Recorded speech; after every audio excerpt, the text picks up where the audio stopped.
আসসালামু আলাইকুম। বিবিসি আন্তর্জাতিক লাইভে আপনাকে স্বাগত। শুরুতেই সংবাদ শিরোনাম, পর বিস্তারিত।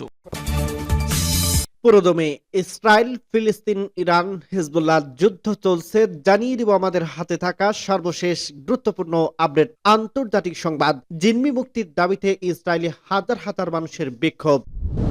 জানিয়ে দিব ইয়েমেনকে $500 মিলিয়ন সহায়তা দিচ্ছে সৌদি আরব। এবং আরো জানিয়ে দিব ইসরায়েলি বাহিনীর অভিযানের পর কামাল আদওয়ান হাসপাতালে এখন ফাঁকা। সর্বশেষ জানিয়ে দিব গাজায় ইসরায়েলি হামলায় 24 ঘন্টায় নিহত আরো 48 ফিলিস্তিনি।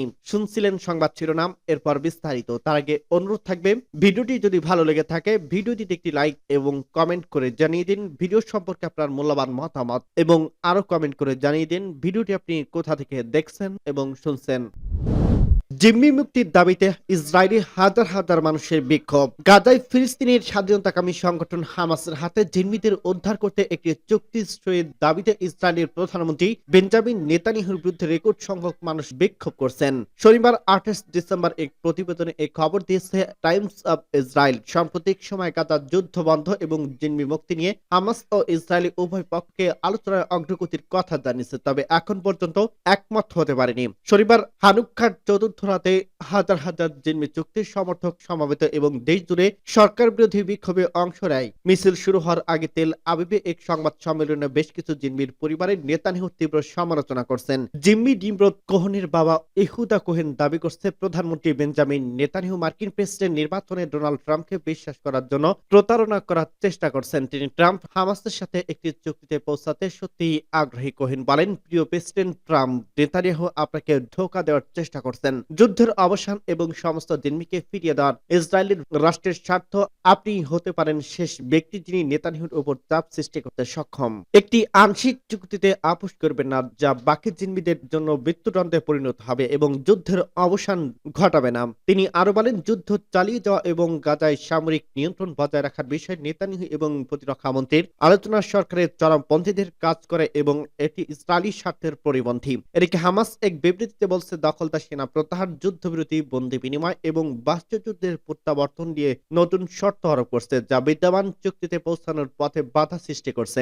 সংগঠনটি জানিয়েছে তারা নমনীয়তার পরিচয় দিচ্ছে এবং কাতার ও মিশরের মধ্যস্থতায় আলোচনায় এগোচ্ছে। অন্যদিকে ইসরায়েলের প্রধানমন্ত্রী বেঞ্জামিন নেতানিয়াহু বলেন, হামাস মিথ্যাচার করছে, আগেই পৌঁছানোর সমঝোতাকে অস্বীকার করছে এবং আলোচনায় বাধা সৃষ্টি করছে। তবে তিনি যোগ করছেন, ইসরায়েল তাদের জিম্মি নাগরিকদের মুক্ত করতে অবিরাম প্রচেষ্টা চালিয়ে যাবে। এদিকে ইসরায়েলি প্রতিরক্ষামন্ত্রী ইসরায়েল কাটজ গত বুধবার সন্ধ্যায় পুনরায় নিশ্চিত করে বলছেন, নিরাপত্তা অঞ্চল এবং বাফার জোন প্রতিষ্ঠা করতে গাজা উপত্যকায় নিয়ন্ত্রণ বজায় রাখতে চায় তার দেশ।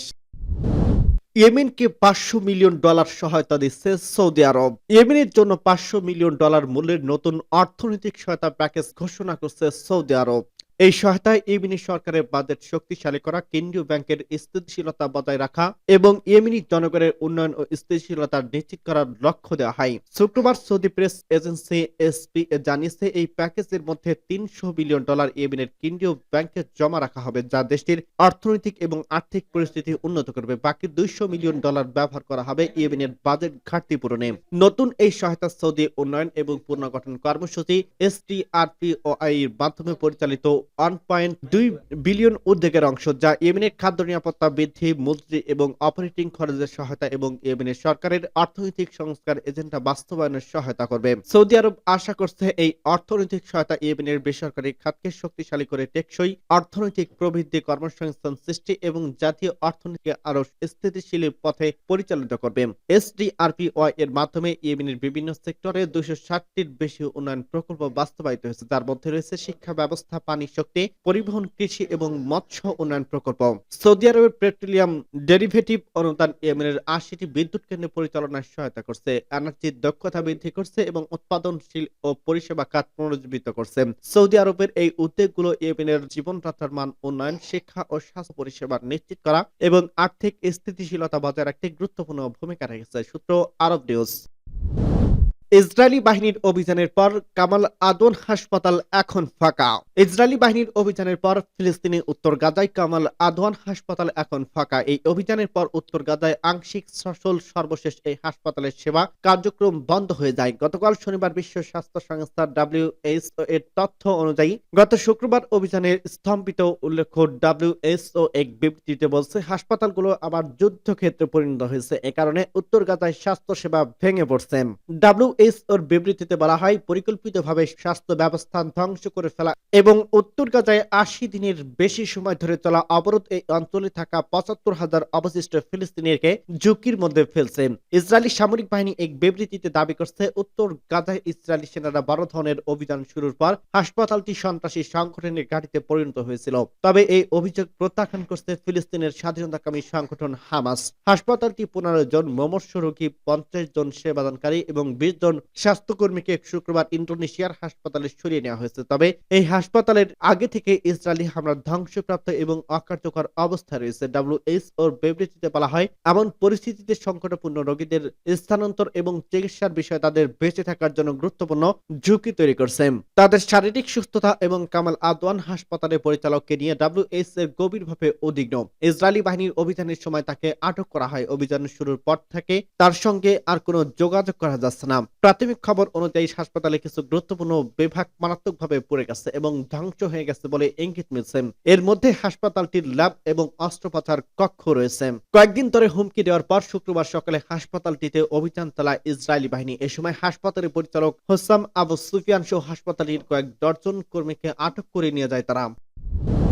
গাজায় ইসরায়েলি হামলায় ২৪ ঘন্টায় নিহত আরো ৪৮ ফিলিস্তিনি অবরুদ্ধ গাজা ভূখণ্ডে ইসরায়েলি বর্বর হামলা থামছে না। গত ২৪ ঘন্টায় ইসরায়েলি বাহিনীর অব্যাহত আগ্রাসনে আরো ৪৮ জন নিহত হয়েছেন, আরো আহত হয়েছে অন্তত ৫২ জন। শনিবার ২৮ ডিসেম্বর গাজা স্বাস্থ্য মন্ত্রণালয়ের বরাতে তুরস্কের সংবাদ সংস্থা আনাদোলু এজেন্সি এক প্রতিবেদনে এ তথ্য জানিয়েছে। মন্ত্রণালয়ের বরাতে বার্তা সংস্থা বলছে গত ৭ অক্টোবর হামাসের নজিরবিহীন আন্তঃসীমান্তর হামলার পর থেকে ইসরায়েল গাজা উপত্যকা অবিরাম বিমান ও স্থল হামলা চালিয়ে যাচ্ছে।